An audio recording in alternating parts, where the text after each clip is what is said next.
Thanks, everybody. Welcome to Build. I'm your host, Ricky Camilleri. Currently at the Lyceum Theater in New York City is the hilarious and heartfelt Be More Chill, the story of a teenage boy so desperate to be cool and get the girl, he installs a computer program in his brain. But it wasn't an easy road there. The show premiered in New Jersey to a somewhat lackluster response, only to see the soundtrack and story blow up among teenagers across the internet, pushing it to a sold-out run off Broadway and quickly to its current Broadway run, where it is absolutely killing it. Please welcome writer Joe Iconis and star Will Roland. Let's hear it.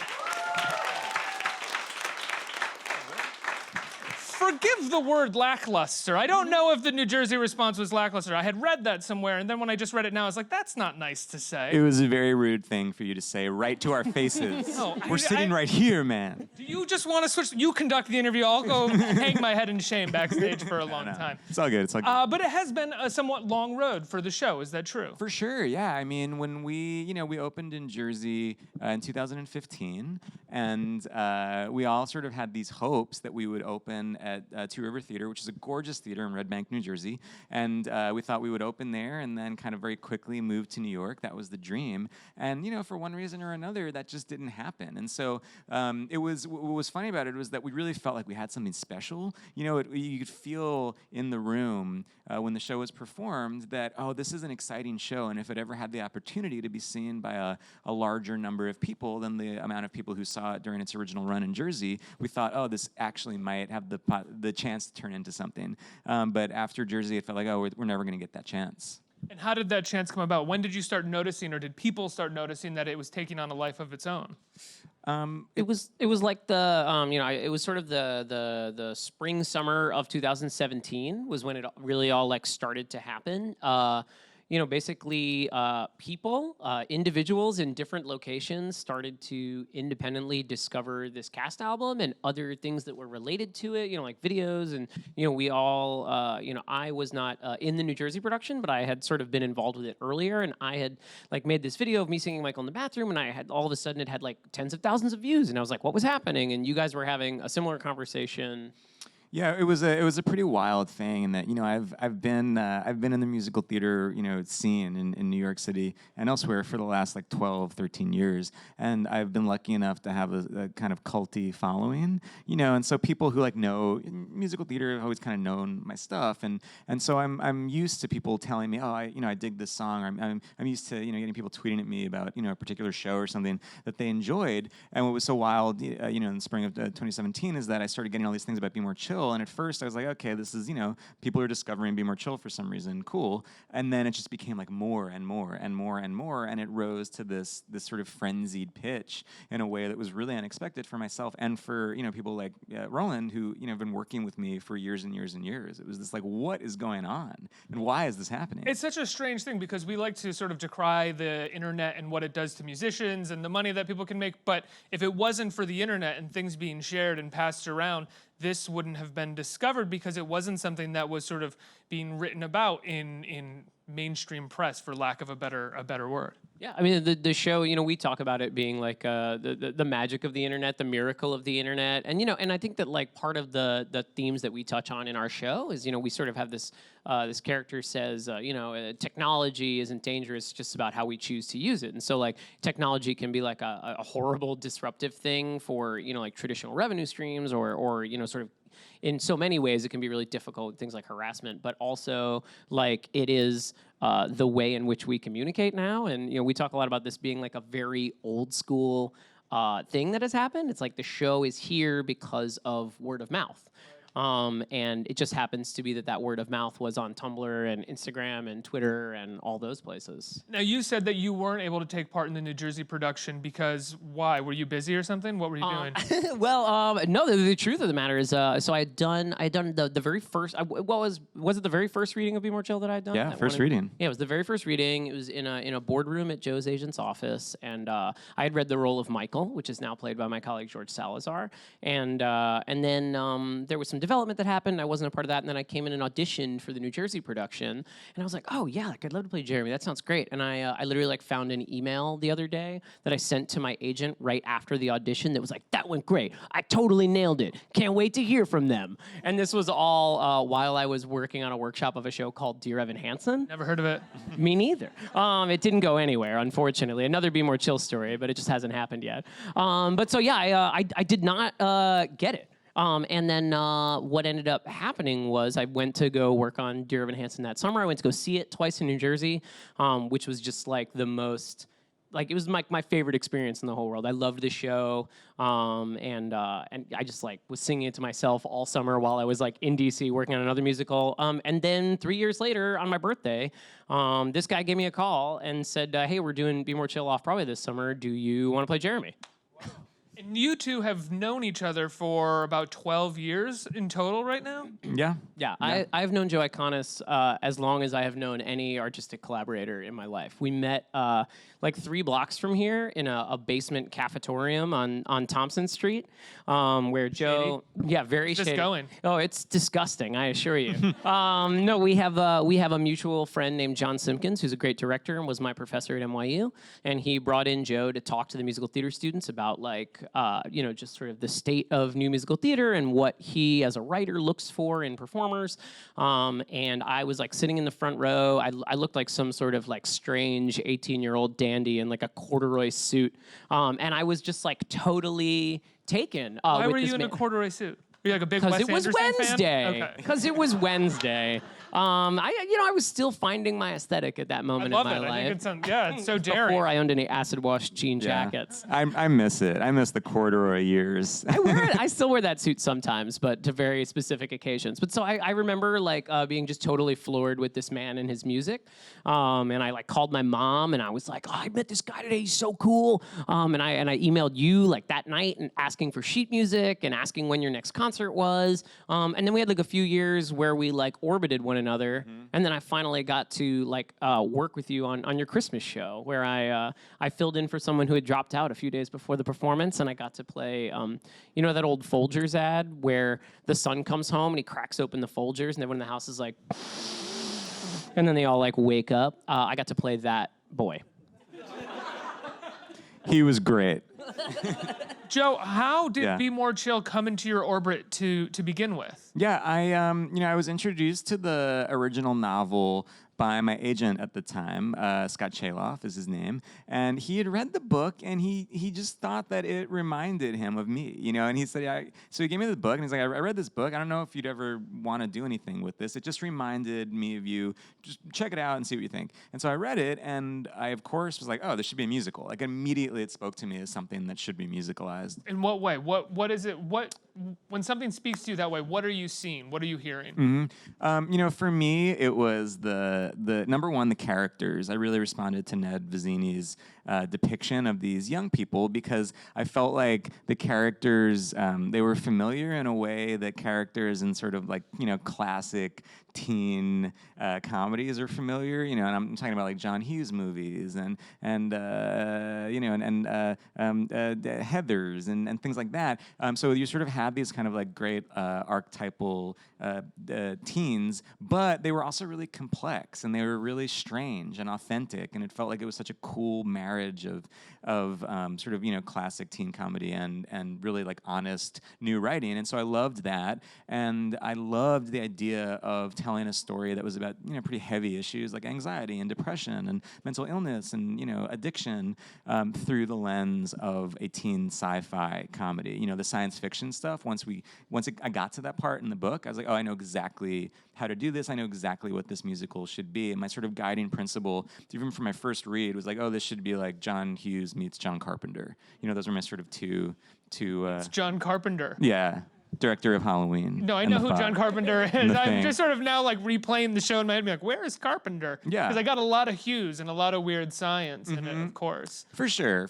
I mean, it definitely like it moved on from that, but I think it was more the idea of like this sort of like classic honest, teen comedy that was infected with aliens and mind control devices And I guess and once you things get like to the that. end and the squip is trying to take over the world, it becomes a kind of they live situation. 100%. Yeah. Yeah. When did you start finding? I heard specific influences, which I was talking to you about in the green room, in the music. Is that also how you work when you're writing music for most of your musicals, or was there something about this that felt so specific to that time period that you were really diving into people like Oingo Boingo? Yeah, I when I work on a musical, I tend to become obsessed with kind of sonic touchstones, and all of my shows sound really different. The actual writing, I think you can recognize as mine. I think I've a pretty strong voice as far as lyrics and stuff like that. But the sound is really different. And so for Be More Chill, I so latched on to this idea of a score that had its roots in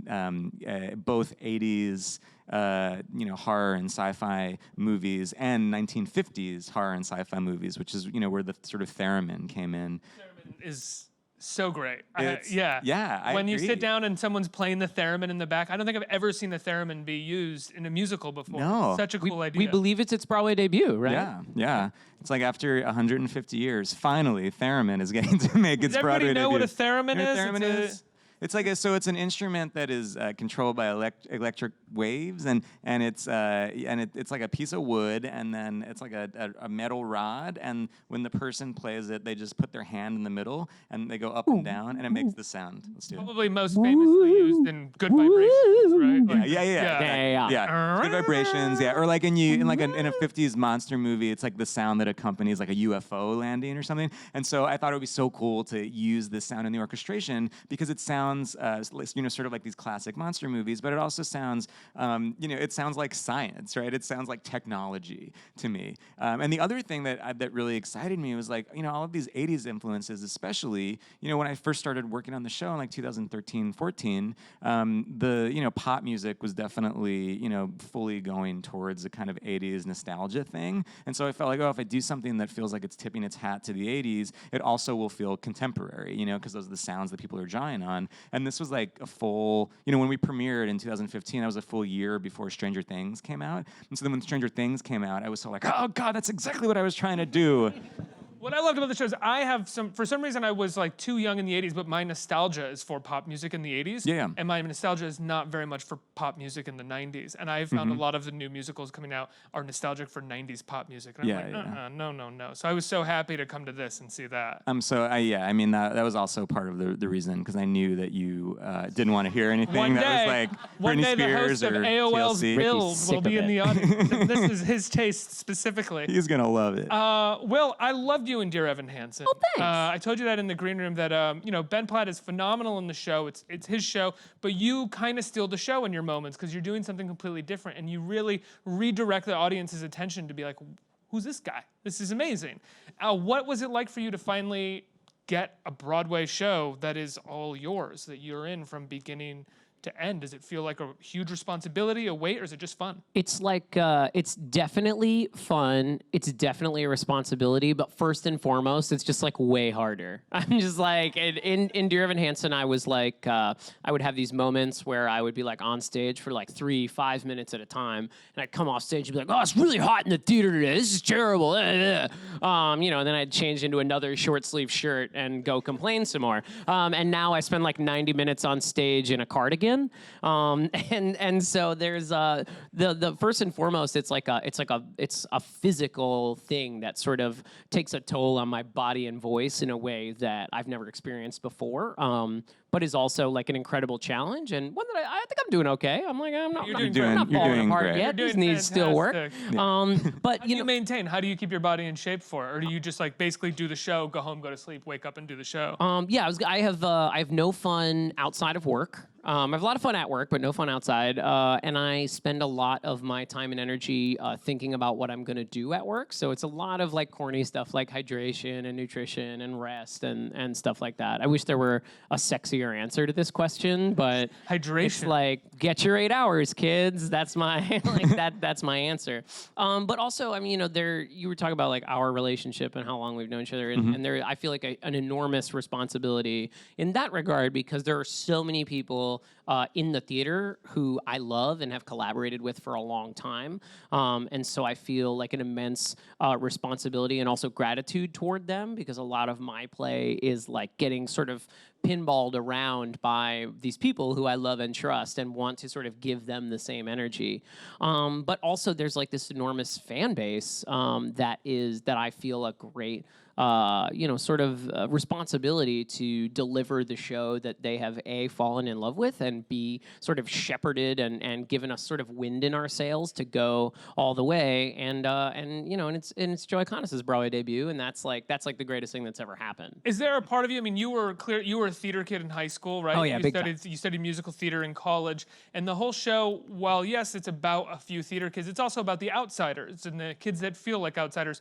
And a huge fan of the show that's in the audience just told me backstage that it's a show for outsiders. All her outsider friends who are teenagers love the show and talk about it all the time. Do you relate to it in that regard? Yeah, hugely. I think that I as an actor very much in certain ways feel like kind of an outsider, because the sort of traditional notion when you think like actor, people tend to picture like 6 foot, strong jaw, beautifully coiffed hair, although my hair is nice today. But like, just like a really sort of like buff, traditional looking manly man. And the sort of characters that I play are not that kind of person. And so to get to be at the center of this piece that very much celebrates bodies that are not what we're used to seeing on magazine covers and billboards, and sentiments and ideas and values that have not traditionally been trumpeted in American society, I think is like just immensely cool. It's the coolest thing ever. Yeah, and I think that was definitely a sort of guiding principle of the show. Like when we first started writing it, was like, oh, this is gonna be a musical that's about the people who the musical is not usually about. All of the main characters in Be More Chill are characters who in another musical would typically come on for a moment and then leave, and the show's about someone else. So this is the show that it's looking at those other human beings who I think are human beings who actually populate our world, even though they typically don't get musicals written about them. Is that something that you related to as well about the book? Did you have a similar high school experience as some of the characters, with the exception of implanting a computer program into your brain to be cool? Yeah, no, for sure. I mean, I in high school I was like very quiet. I was a really quiet, nice guy. I was definitely not like the popular kid, and so I've always had the outsider thing. I've always felt like a bit of a misfit. I never like quite fit in, and so I think it's in most people who go into theater. I think as artists, like all of us, even if and it's so funny is like in musical theater there are like there's people who like are just like the most like gorgeous people you've ever seen in your whole life, and sometimes like they'll come to the show and they'll talk about like, oh my gosh, this reminded me of myself in high school, and my knee-jerk reaction is always like, no, it didn't. You don't know what it's like. You're too beautiful. You are too beautiful to feel the things that I felt. Come on. Yeah. Track star. That's right. No, exactly. But that's also like the point in the show, where it's like the idea is that everyone's going through stuff. It's even the people you don't think are going through stuff are indeed going through stuff. Yeah. You really get a sense of that when the Squib is walking around, sort of pointing out everybody's insecurities. Mm-hmm. It's such a great moment in the show. New for Broadway. Yeah. What? That sequence is new for Broadway. Yeah. It's because pre-Broadway was so lackluster, your words, that we just felt like we had to do something. Yeah. We have a question coming in from Twitter. The question is, what would be the best way to get your work known as a playwright-composer? Yeah, just, send it to them. They'll give it to their agent guys, and they'll make you famous. Don't worry. No. The answer is bribes. Honestly,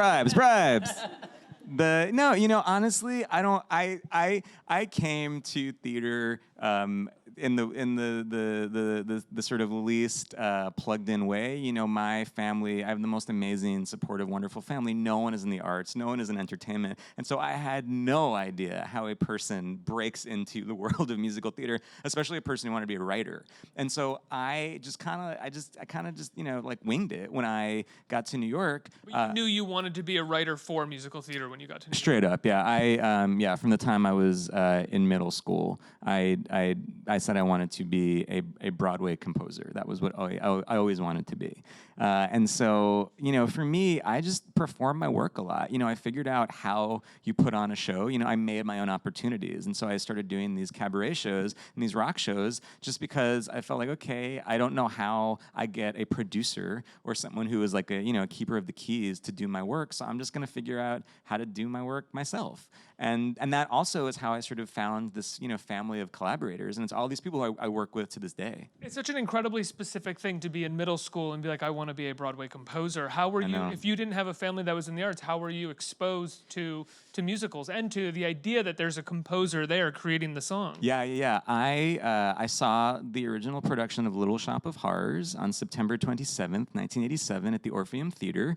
And I saw it because the show was still running when the movie came out. So I was like this little kid and I loved the movie. I was 5 years old. And I saw the show and I was immediately hooked on musical theater. And so then I became obsessed with musical theater. And so I'm from Long Island. And so every birthday, holiday, I would come in to see a show. That would be my gift. And the more I got into theater, the more I, at first was like, I guess I'll perform. But I was a terrible performer because I was very shy. I knew I was terrible, but I still liked being around the theater. And then as soon as I realized there were people who wrote the shows, that's what I wanted to do. As soon as I was like, oh, Andrew Lloyd Webber is somebody, let me read about him. Or Stephen Sondheim is somebody, let me read about him. I was like, oh yeah, that's my thing. That's what I'm going to do. I'm going to make these shows. Well, what about you? What was your first moment with theater? When did you realize, and what was it about it that made you want to get into theater? I saw Cats in 4th grade, and that was a big moment for me. Like I loved it. I don't think I realized yet that I loved musical theater. I just knew like I loved everything about this thing that I had gone to see, and I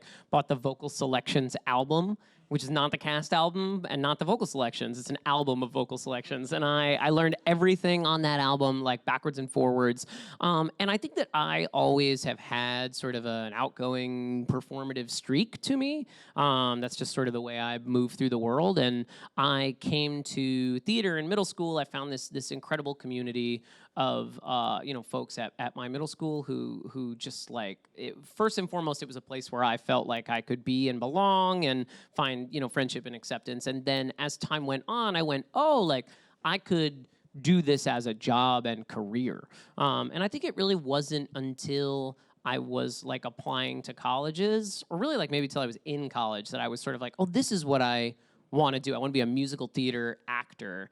And then the more that I have done musical theater and straight plays and film and TV and stuff, the more I'm like, oh, I just want to be an actor of all stripes. We've seen you on TV. You were in Billions last season. Oh, yeah. Wonderful. More to come this season. Oh, is that true? Oh, I can't wait. Yeah, it's a great part for you. Thanks. Sunday nights, 9 o'clock on Showtime. But the Billions experience has been so incredible, and that actually came from Dear Evan Hansen. The creators came to see the show and were like, "Who's this guy?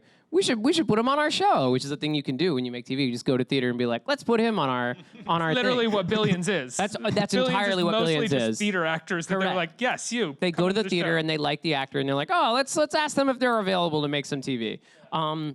But yeah, I think that discovering that I could do it professionally was a big revelation for me that I came to sort of late. I never did young professional training programs. I was sort of always just doing it because I liked it. And then one day I was like, oh, I'm going to do this forever. And then working with Joe has been an incredible thing because you mentioned Dear Evan Hansen before, and that was a couple of years ago. And since Dear Evan Hansen, people have been a lot nicer to me. I can sort of get into rooms that I couldn't get into before, and people care who I am. But before that, I was doing stuff with Joe Iconis and will continue to after this. And it's similar to the playwright question, how do you get your work performed? For me as an actor, it was about finding writers who you are excited by and continuing to collaborate with them. And that sort of kept me sane in the many years that I've been trying to be a successful commercial actor and succeeding in small ways. But you knew that there were writers out there, or at least one writer who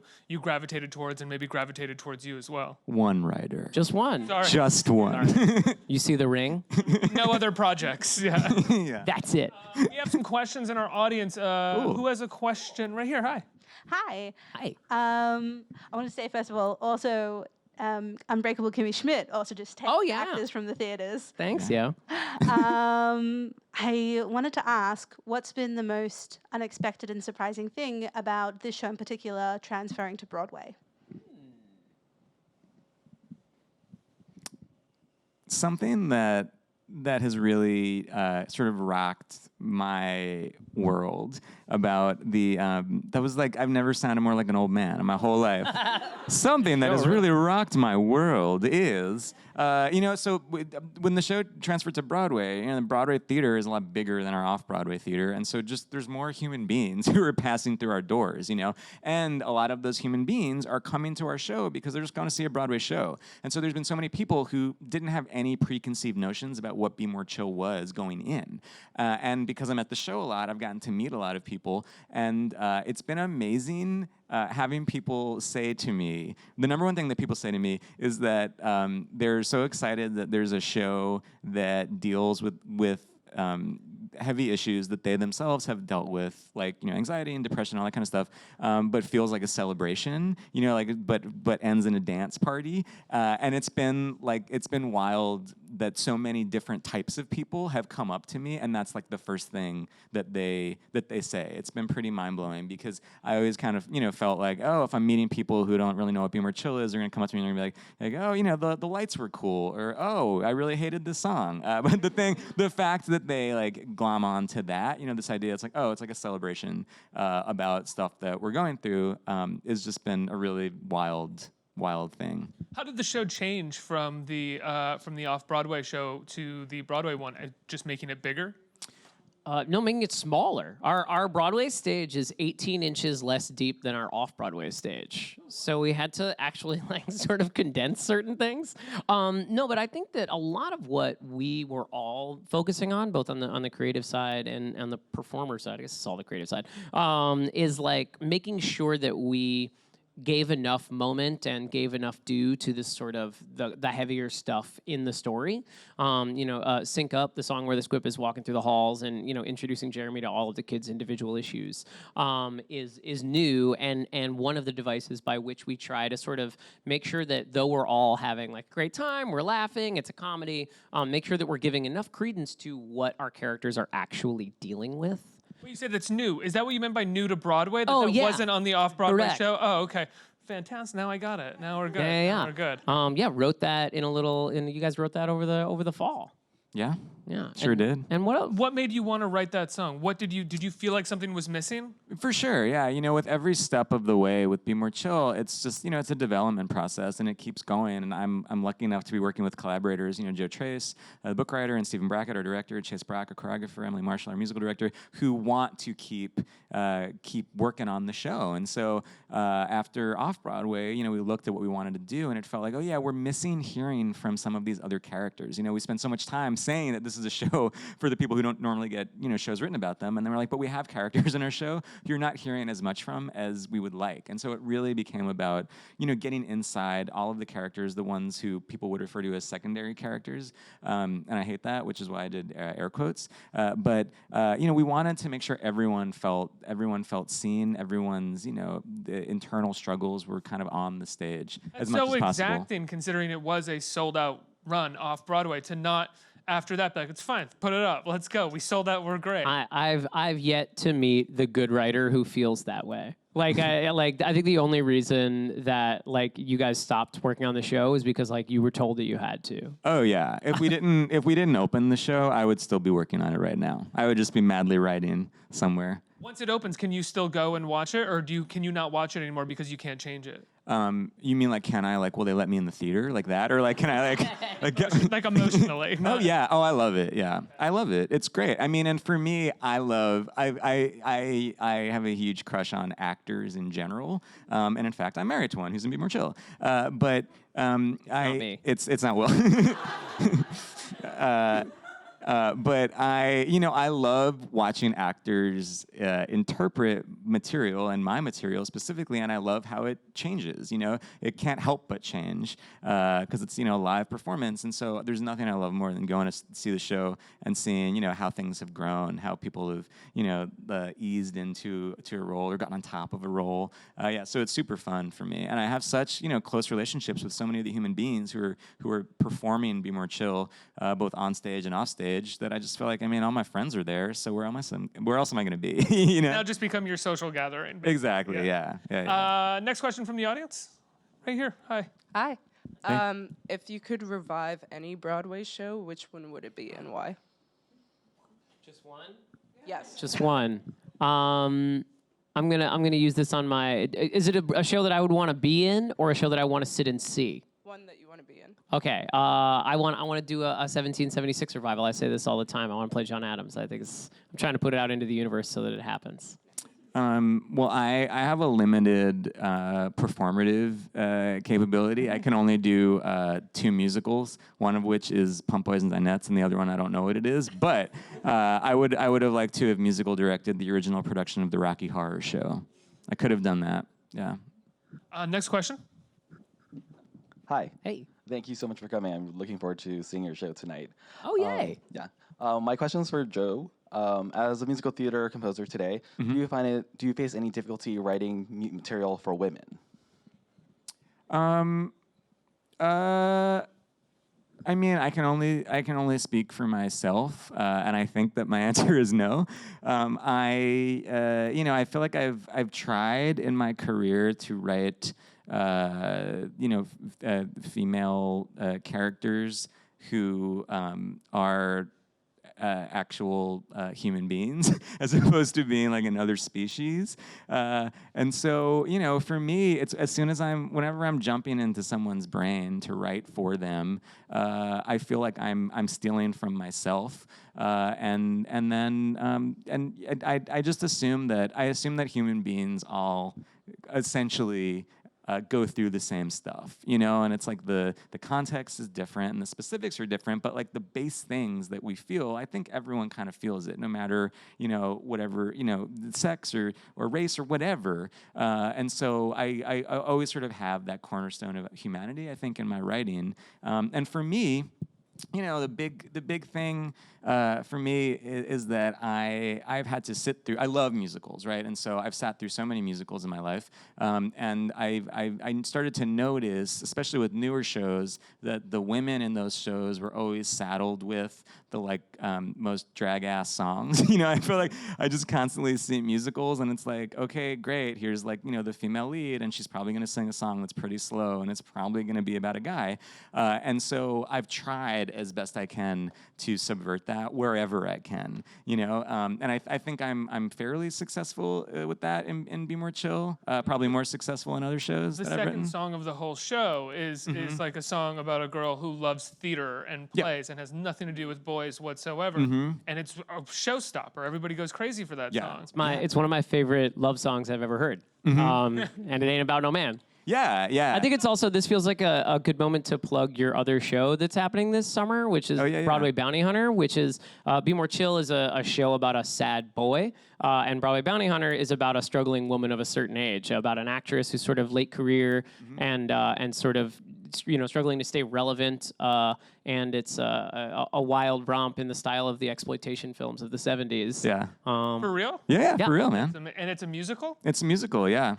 Yeah, and it stars Annie Golden, that great actress and rocker, and we're gonna be at the Greenwich House this summer in July. Yeah. So I mean that's why it's my musicals. They're so different. I have that. I have this other show called Love and Hate Nation. That's a musical romance between two girls in a juvie hall for girls in 1962. Another show about Hunter S. Thompson. And so I try to shake up the protagonists at least. What's the idea that anything can be a musical? It doesn't have to be like what a musical has always been. For sure. And I tend to gravitate towards ideas where someone else would hear them and be like, oh, that's a terrible idea for a musical. I feel like my Hunter S. Thompson show is like a perfect example where, I mean, literally Will Roland, I remember talking to him about my Hunter S. Thompson musical, and he was like, oh my God, who's making you write that? Because he never would have thought that would have come from me. And it's like, no, it's like my idea, because isn't it a terrible idea for a musical? I have to write it, What period of Hunter Thompson's life is it? It's going to focus on the years kind of surrounding Fear and Loathing in Las Vegas, the kind of lead up and fallout, but that's a pretty wild, insane musical. It bops around. It's sort of like I feel like if Hamilton is like the prom king in the great high school that is musical theater, my Hunter S. Thompson musical is like the kid who's like always getting kicked out of school for like setting off stink bombs and stuff. He's like the Christian Slater who put the bomb under the bleachers or something. I mean, maybe not that far. Not that far. Yeah. I think we have for one more question. What do we? Right here. Hi. Hi. Hi. My question is for Will. What was it like going from Dear Evan Hansen to Be More Chill? It was the greatest experience in the world. I had such a blast working on Dear Evan Hansen. It's such a beautiful piece, and I got to have such a wonderful collaboration with, especially with the writers there, to sort of create that character. You know, when I started working on the piece, they did not have a super specific idea of what they wanted Jared to be, and so I got to really put my stink all over that role. But what's exciting about Coming to Be More Chill is that, first and foremost, Be More Chill is the kind of show that I, as an audience member, am more into. I love all kinds of art that takes place in a world that is wilder and more fantastic than our own. And which is not to say that I don't love realism, but you know, I love sci-fi, I love fantasy, I love magical realism, I love these pieces where we can take very human, very realistic characters and put them in situations that are outside of the normal realm of possibility, and we sort of see what happens. And that's what I endeavor to do every night at Be More Chill. I hope to like create this boy at the center of the piece who is a very relatable, normal person you know or person you are, and then we get to watch him get like thrown into this like madness for 2 hours, and then see how it affects his humanity at the end. Yeah.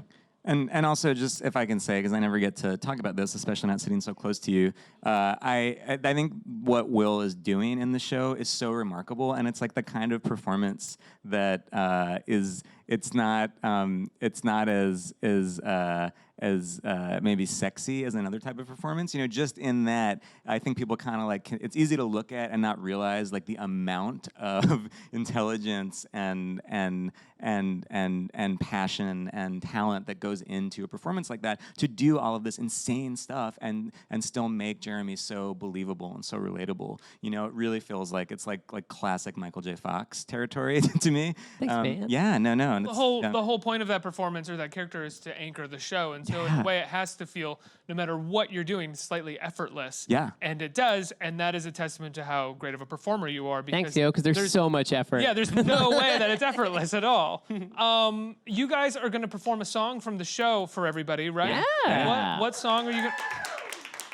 So we're doing a song while I'll talk about this while we transition the set. Is that a good idea? Or I think it's great. So I'll step off the stage and I'll introduce to the room and to the over. kids at home out on the internet. So the this song is called it's called Loser Geek Whatever.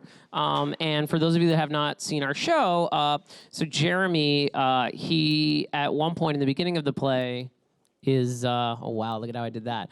He's like a guy who is very uncool and, you know, doesn't really, you know, he likes this girl and she's not into him or doesn't really know that he exists, and he's got this one this like one best friend, but he is unhappy with his lot in life. So he takes this pill, which is a squip, it's a supercomputer. It implants in his brain, and it starts to change his life, and things start to go better for him. And you know, he has this scenario where he makes out with this very popular girl, and he's sort of like, whoa, my day is going incredibly. And then he realizes that the squip has been blocking his friend Michael from his vision for the entire day. I'm sorry, you're seeing the show tonight. I'm spoiling it. I'm so sorry.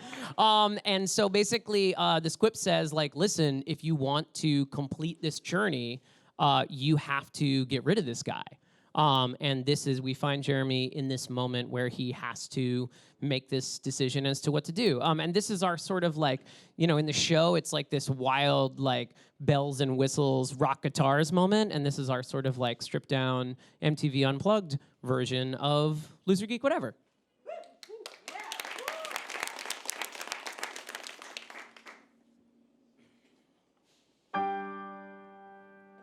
I already know what it's like to be the loser. I should find out what it's like to not be the loser, or the geek, or the whatever. Think I felt inconsequential since middle school began. I knew I had no potential to be the leading man. But based on how today's going, I'm finally gaining ground. I even got some blood flowing with no computer screen around, which was cool. But what really felt good was doing something that I never thought that I could. It's not only school that's rough, being lonely's stupid tough. Now I think I've had enough of being the loser, the geek, or whatever. Michael thinks that weird is rad, but feeling weird just makes me sad. And I deserve to not feel bad from being the loser, the geek, or whatever. Sick of being the loser, the geek, or whatever. Whoa.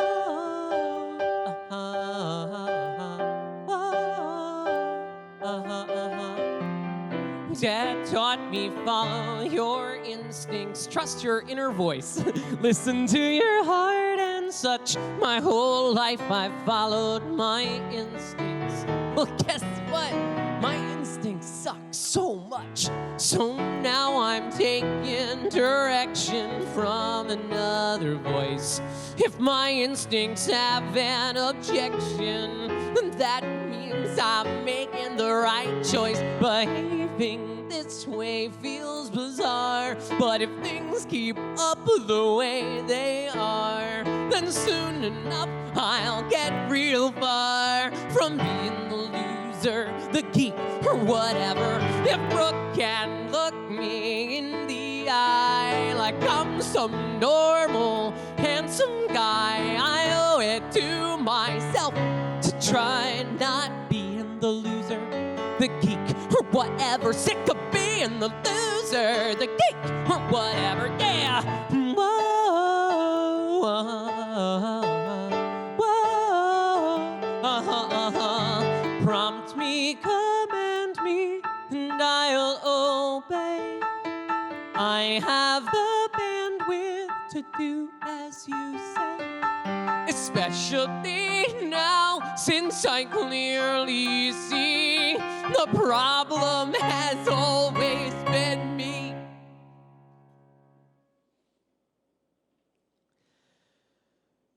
Take a breath and get prepared. But still, I'm just a little scared for who gets cut and who gets spared when I'm the cool dude, the hero, or the whatever. If Christine likes me in the end, will I be able to pretend I didn't fail my one real friend? But that's the shit I normally would think. Get over it, get priorities in sync. Just mute the voice inside your head and connect to another source instead. I've earned the right to selfishly be all for one and one for me. I've wasted all eternity just being the loser, the geek, or whatever. I'm steady as the game's begun. I'm ready, set, I'm player one. The future's now, I'm frickin' done with being the weirdo, the wuss, the underdog, being the misfit, the old school analog, being the oddball, the weakling freak, the failure, the sucker, the please don't speak. Oh, I can't hardly wait for the moment when